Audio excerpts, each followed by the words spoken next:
Welcome to my YouTube channel. We have a new 1-bar vape.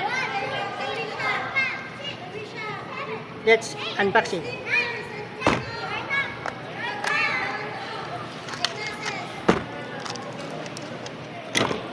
This is the device or battery.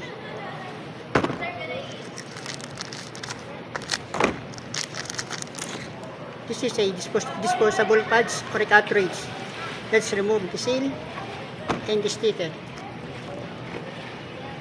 The flavor that I choose is a Yakult with a 14K pops. This is the name, 1, and the logo, bar. This is the battery device. This is USB Type-C.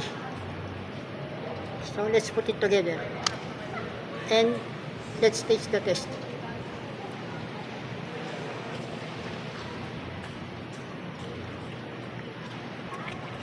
The taste is very cool, and this is a Yakult menthol.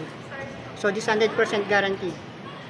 So this was sponsored by Vape Company and for the endorsement. Thanks for watching. Please subscribe to my YouTube channel. Bye.